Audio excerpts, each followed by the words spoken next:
Before the age of mankind, before heroes and monsters, there was only the raw, untamed power of the cosmos. It was an era of gods whose footsteps shook the world, whose anger could unmake creation. This is the story of the war that defined that era. A war not of mortals, but of gods against their own creators. A 10-year conflict of unimaginable power that would decide the fate of the universe. This is the Titanomachy, the great war of the gods. Our story begins not with Zeus, but with his grandparents, Uranus, the primordial god of the sky, and Gaia, the mother of all life, the earth itself. Together, they birthed a new generation of powerful deities, the 12 Titans. But they also created other, more monstrous children, the one-eyed Cyclops, masters of the forge, and the Hecatonchires, giants with 50 heads and 100 hands. Horrified by their appearance, Uranus, in an act of supreme cruelty, imprisoned these monstrous children deep within the earth, in the dark pit of Tartarus, causing Gaia immense pain. Gaia's heart ached for her imprisoned children. In secret, she forged a great sickle of indestructible adamant and pleaded with her Titan children to rise up against their tyrannical father.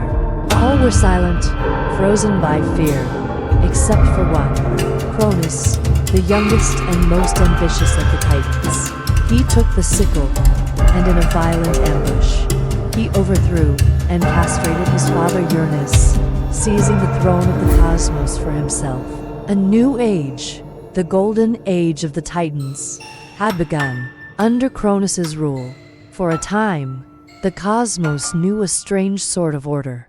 But this peace was built on a foundation of paranoia. A prophecy from his dying father echoed in his mind, that he, too, was destined to be overthrown by his own child.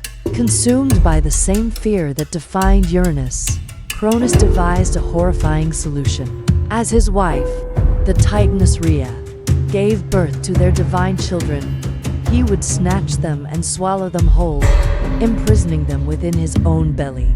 Hestia, the gentle goddess of the hearth, Demeter, the nurturing mother of the harvest, Hera, the proud future queen, Hades, the grim lord of wealth, and Poseidon, the wild spirit of the sea.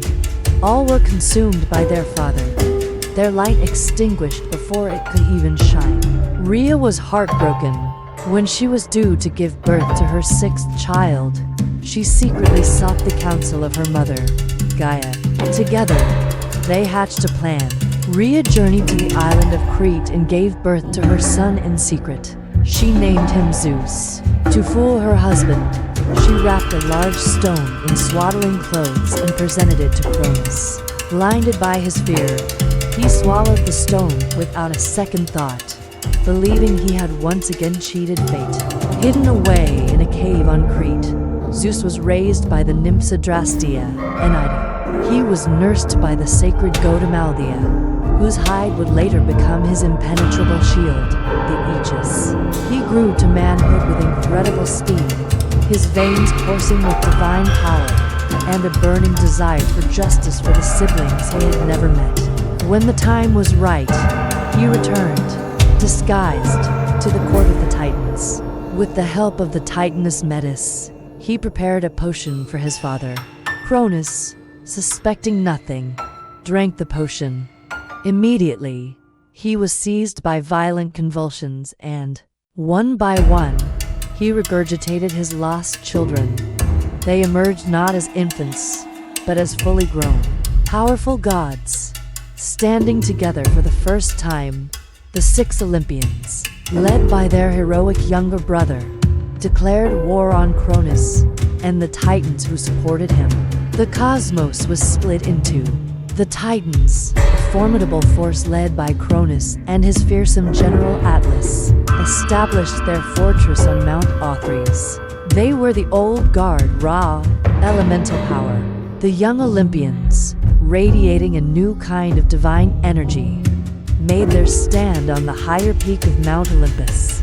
For 10 long years, the war raged. The world shook with the force of their battles.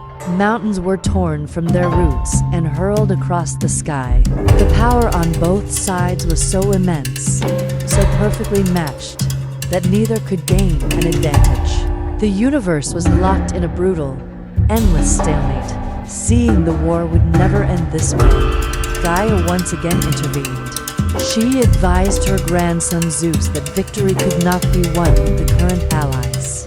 He needed greater, more primal power. He needed the uncles he had never met. He had to descend into the abyss of Tartarus and free the Cyclops and the Hecatonchires. Zeus descended into the darkness and, after slaying their jailer, freed his long-lost relatives. Overjoyed and eternally grateful, the Cyclops used their mastery of the forge to create incredible weapons for the three Olympian brothers, gifts that would become the very symbols of their power. For Zeus, they forged the Cronus, the thunderbolt, a weapon that harnessed the raw power of the storm. For Poseidon, the trident, a spear that could shake the earth and command the seas. And for Hades, the helm of darkness, a cap that could render its wearer invisible. But it was the Hecatonchires, the hundred-handers, who would truly turn the tide. When they joined the battle, the Titans looked on in horror. With their 100 arms, each giant could pick up and throw hundreds of massive boulders at once. A relentless, mountain-crushing avalanche that the Titans could not defend against. The final assault began, a symphony of divine destruction. Hades, cloaked in his helm of darkness, moved unseen across the battlefield, creating chaos and stealing the weapons of Cronus. Poseidon struck the base of Mount Olympus with his trident, shattering the earth and sending tidal waves crashing against the Titan fortress. The Hecatonchires unleashed their endless storm of stone, darkening the sky with a barrage no army could withstand. And from the peak of Olympus, Zeus, the king of the new age, unleashed the full, terrifying power of his thunderbolts. The sky caught fire, the seas boiled, and the earth screamed. He struck Cronus himself with a blast of pure energy, sending the Titan King reeling from his throne.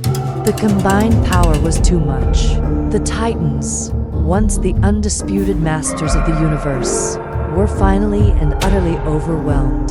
After their defeat, Cronus and the Titans who fought against the Olympians were cast down into Tartarus, the very prison they had once ignored. There, they were bound by unbreakable chains, forever guarded by the Hecatonchires. Some Titans were given special punishments, like Atlas, who was forced to hold the heavens upon his shoulders for all eternity. Not all Titans suffered this fate.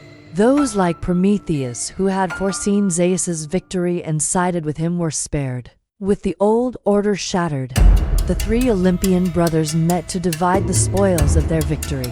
They drew lots to determine their domains.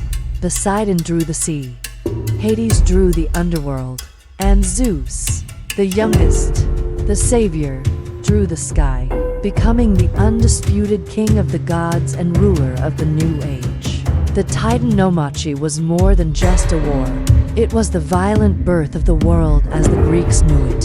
It was a story of cyclical rebellion, of children rising against their fathers, of a new order being forged in the fires of cosmic conflict. It established the pantheon of gods who would rule from Mount Olympus, and it set the stage for every myth, every hero, and every monster that was to come.